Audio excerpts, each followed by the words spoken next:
करने वाले हैं हमारा 5th चैप्टर जो कि इलास्टिसिटी ऑफ डिमांड। ये जो चैप्टर है आपके एग्जाम के लिए बहुत ज़्यादा इंपॉर्टेंट है। इससे कुछ ना कुछ एक क्वेश्चन बनता है, प्लस ये जो चैप्टर है बहुत ही टेक्निकल है, बहुत सारे बच्चों को नहीं आते हैं। तो चलिए वन बाय वन हम कॉन्सेप्ट समझने की कोशिश करते हैं। तो पहले तो हम जानते हैं कि इलास्टिसिटी ऑफ डिमांड होती क्या है।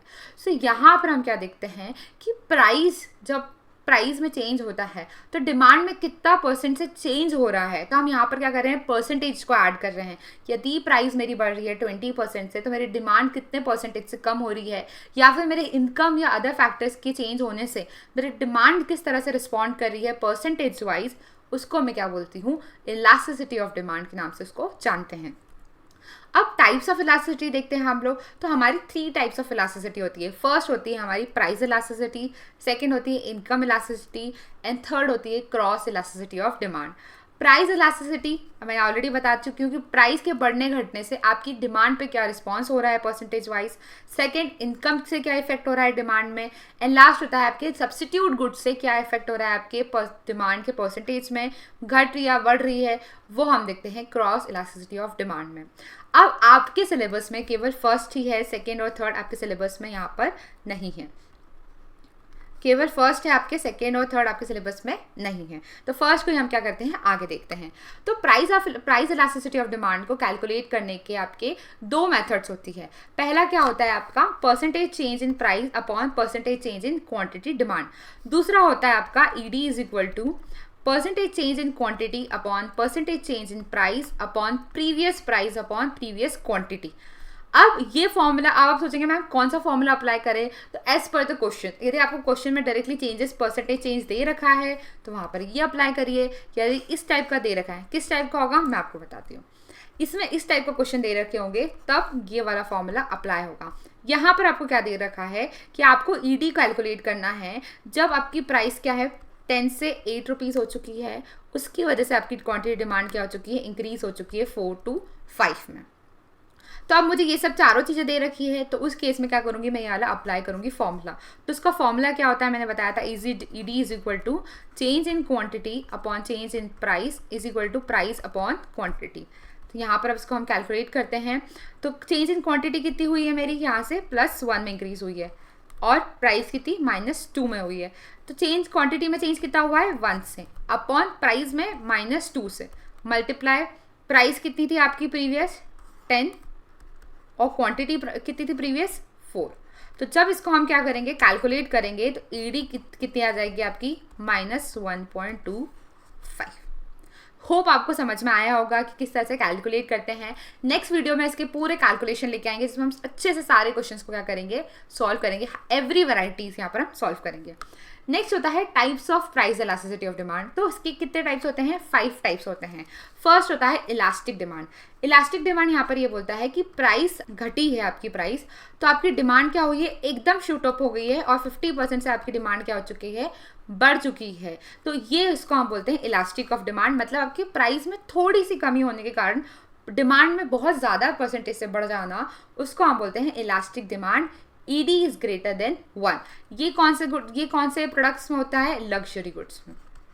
लग्जरी गुड्स में इसका थोड़ा सा मैं आपको ग्राफ बता देती हूँ कि यहाँ पर देखो, ये आपकी प्राइस है, ये क्वांटिटी है। अब प्राइस थी और ये क्वांटिटी, अब प्राइस थोड़ी सी कम हुई है और उसकी वजह से आपकी डिमांड क्या हो गई है, ज़्यादा बढ़ गई है। तो ये होता है मोर फ्लैटर्ड होता है, तो इसको हम बोलते हैं ED इज ग्रेटर देन 1। अब हम देखते हैं नेक्स्ट तो क्या होता है हमारा इनइलास्टिक डिमांड। इनइलास्टिक डिमांड क्या होता है, ED इज लेस देन 1। यहाँ पर ज़्यादा से कम हो रही है, बट आपकी डिमांड इतने से नहीं बढ़ रही जितने से बढ़ना चाहिए। फॉर एग्जाम्पल प्राइस आपकी इंक्रीज हुई है, लेट्स सपोज प्राइस आपकी डिक्रीज हुई है फॉर एग्जाम्पल 50% से, बट आपकी जो क्वांटिटी डिमांड है वो केवल 30% से ही इंक्रीज हुई है। मतलब आपकी प्राइस ज़्यादा से कम हुई है, बट आपकी demand as compare to price थोड़ी सी ही बढ़ी है, उसको हम बोलते हैं इनइलास्टिक डिमांड। और ये कौन से गुड्स में अप्लाई होती है, जनरली नेसेसिटी गुड्स में। नेक्स्ट होती है यूनिटरी इलास्टिक। यूनिटरी इलास्टिक मतलब जितने परसेंटेज से आपकी प्राइस बढ़ रही है, घट रही है, उतने ही परसेंटेज से आपकी डिमांड भी क्या हो रही है, इफेक्ट हो रहा है, वो भी घट रही है या बढ़ रही है। फॉर एग्जाम्पल मैंने बताया कि यदि आपकी प्राइस 50% से कम हुई है तो आपकी क्वांटिटी डिमांड भी कितनी हुई है, केवल 50% से ही क्या हुई है, बड़ी है। तो यहाँ पर सेम परसेंटेज से क्या हो रहा है, सेम परसेंटेज से दोनों में ही चेंज आ रही है, उसको हम बोलते हैं unitary elastic demand. For example इसका ग्राफ बना के मैं आपको बताती हूँ, लाइक दिस। ये हो जाएगा आपका इतने से कम हुआ, ये इतने से ही बढ़ा, लाइक ये। तो E D is equal to 1। Next होता है हमारा perfectly elastic demand. Perfectly elastic demand क्या बोलता है कि आपकी प्राइस क्या रहेगी, यहाँ पर कांस्टेंट रहेगी, भले से आपकी डिमांड कितनी भी बढ़ जाए या रिड्यूस हो जाए, कितनी भी इंक्रीज हो जाए या रिड्यूस हो जाए, वो दोनों ही केसेस में आपकी प्राइस क्या रहेगी, कांस्टेंट रहेगी, कोई चेंजेस नहीं आएंगे या टाइनी चेंजेस आएंगे, उसको हम बोलते हैं प्राइस इलास्टिक डिमांड। इस केस में आपका ईडी क्या हो जाएगा, इनफाइनाइट। एंड लास्ट होता है हमारा परफेक्टली इनइलास्टिक डिमांड।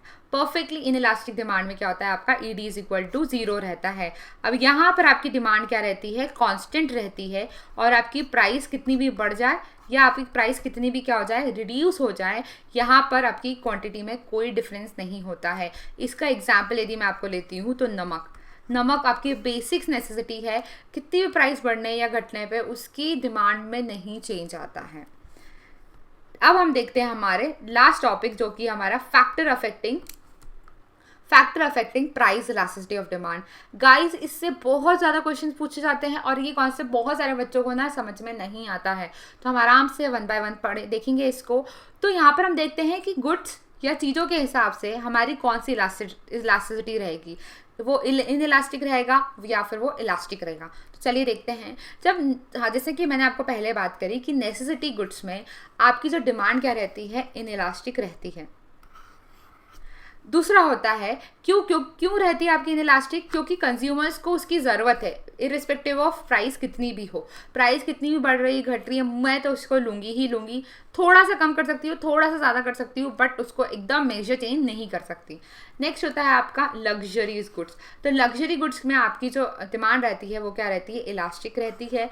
क्योंकि यहाँ पर कंज्यूमर क्या कर सकता है, फॉरगो कर सकता है कि भैया चलो अभी नहीं, बाद में ले लेंगे, जब उसको और सस्ता हो जाएगा तब। नेक्स्ट होता है अवेलेबिलिटी ऑफ सब्स्टिट्यूट। यदि बहुत ज़्यादा सब्स्टिट्यूट अवेलेबल है तो उस केस में आपकी डिमांड क्या रहती है, इलास्टिक रहती है। क्योंकि कंज्यूमर क्या कर सकता है, इजीली स्विच कर सकता है प्राइस चेंजेस होने की वजह से। नेक्स्ट होता है फ्यू सब्स्टिट्यूट होने की वजह से आपकी डिमांड क्या रहती है, इनइलास्टिक रहता है, क्योंकि कस्टमर आसानी से स्विच नहीं कर सकता है क्योंकि ऑल्टरनेटिव्स ही नहीं हैं। नेक्स्ट होता है आपका proportion of income spend on goods. यदि आप हाई प्रोपोर्शन ऑफ इनकम, मतलब आपकी इनकम का ज़्यादा प्रोपोर्शन इन गुड्स में क्या कर रहे हैं, स्पेंड कर रहे हैं, फॉर एग्जांपल कार में या हाउस बनाने में, तो उस केस में आपकी डिमांड क्या रहेगी, इलास्टिक रहती है। क्योंकि यदि ये मैं नहीं लेती हूँ तो आपकी जो बजट है वो सिग्निफिकेंटली अमाउंट से क्या हो जाता है, रिड्यूस हो जाता है, बहुत इंपैक्ट पड़ता है आपकी रियल इनकम पे।